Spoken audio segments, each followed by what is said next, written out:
Panalangin para sa mga may malaking problema sa pera. Sa ngalan ng Ama at ng Anak at ng Espiritu Santo. Amen. Ama naming makapangyarihan, bago mo pa man nilikha ang tao sa daigdig na ito, ay nilikha mo muna ang lahat ng mga bagay na kanyang kinakailangan upang siya ay mabuhay ng matiwasay.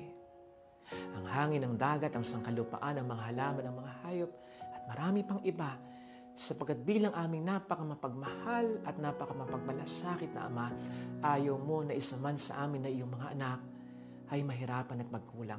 May kahirapan ngayon, may kakulangan ngayon, may hindi pagkakapantay-pantay ng mga tao ngayon, dahil sa kasakiman, dahil sa kasalanan, dahil sa kapabayaan ng tao mula noon hanggang ngayon. Pero kailanman ay hindi mo ito nilayon. Sa katunayan, matapos magkasala ang aming unang mga magulang, hindi mo pa rin kami pinabayaan. Binigyan mo pa rin kami ng kaligtasan. Binuksan mo pa rin para sa amin ang kalangitan. Pinangakuan mo pa rin kami ng abot-abot na maraming mga biyaya mula dito sa lupa hanggang sa buhay na walang hanggan. Kaya ipinagdarasal po namin sa iyo, Panginoon, ngayon ang aming mga kapatid na may malaking problema sa pera. Ang una ay yung mga wala namang kasalanan ng pagkukulang, kundi dahil naging mahirap lamang sila. Biktima lamang ng isang mahirap na sistema. Kumakayod man ay kulang pampagamot, kulang pampaaral, kulang sa pagkakaroon ng disenteng tahanan, at kulang upang sila ay makakain man lang ng 3 beses sa isang araw.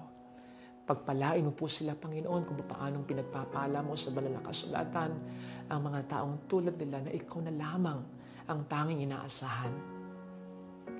Magpagamit nawa sa iyo ang mga taong kinukonsensya mo upang sila ay tulungan kahit papaano lang. At mapanagot mo nawa ang mga taong nagiging dahilan ng kanilang kahirapan. Maramdaman nawa nila, Panginoon, ang iyong pagkapala at pagkalinga upang kailanman ay hindi sila mainggit sa iba at maisip nila na sila'y nakalimutan mo na. Gayon din naman, ipinagdarasal din po namin, Panginoon, ang mga kapatid namin may malaking problema sa pera dahil nagkasala o nagkulang sila. Silang mga naghangad ng mas malaki sa kakayanan o kailangan lamang nila. Kung kaya nangutang din ng malaki, bumili ng bumili, nagtiwala ng malaki, kaya naman ngayon ay nalugmok din ng matindi. Panginoon, patawarin mo po sila sa kanilang mga kasalanan ng pagkukulang, lalo pat kung sila nagsisisi na naman.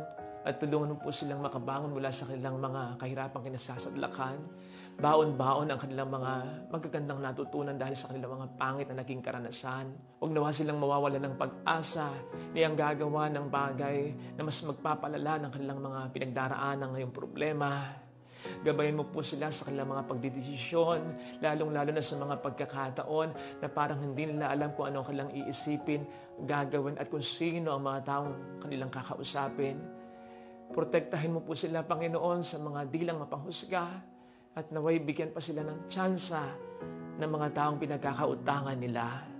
Konsensyahin mo po sana, Panginoon, ang mga taong sa kanila ay nanloko. Pagbayarin mo po sana, Panginoon, ang mga taong nangutang sa kanila, pero basta na lamang kinalimutan, pinabayaan sila. Maisip nawa ng mga taong ito ng bawat pera na ginagasta nila sa masasarap na pagkain, magagarang kasuotan, maaliwalas na tahanan at magagandang lugar na kanilang pinupuntahan, ay meron naman silang mga kapwang pinahirapan dahil sa kanilang kawalang pakialam. Magbayad nawa sila kahit paunti-unti lamang, magkaroon nawa sila ng malasakit o pakialam kahit papaano lamang. Hindi nawa maatim ng mga taong ito na sila'y bumubuhay ng kanilang pamilya gamit ang pera na para naman nilang pinangpatay sa iba. Muli, Panginoon, konsensyahin mo po sila. Kung hindi man, ikaw na po sanang bahala sa kanila kung di sila makonsensya. Lalo pat ikaw naman din po ang nagsabi sa awit 72 verse 4 na mga nangangailangan ay bibigyan mo ng paglingap. Samantalang ang mga umaabuso ng aapi ay lulupigin mo at ipapagsak. Maramdaman naman nila ang pagmamahal at suporta ng kanilang pamilya at ng mga taong sa kanila ay mahalaga.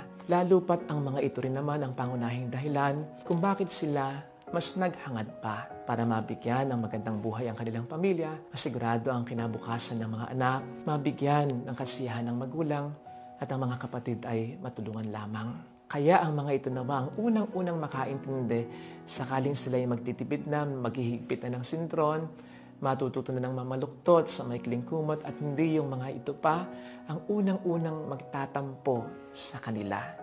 Maisip naman ng mga ito na hindi sila nagbabago sa pagmamahal, nagbabago lang sa pamamaraan, sa oras ng kagipitan. Masakit na po kasing maghirap para sa minamahal, pero wala nang masasakit pa sa paghihirap na dulot ng mga taong minamahal.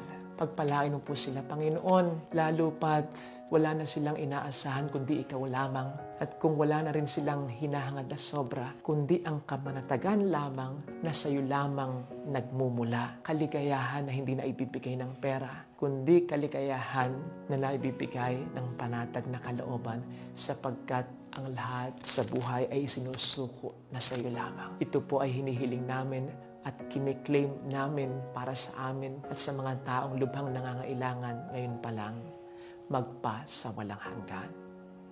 Sa ngalan ng Ama at ng Anak ng Espiritu Santo.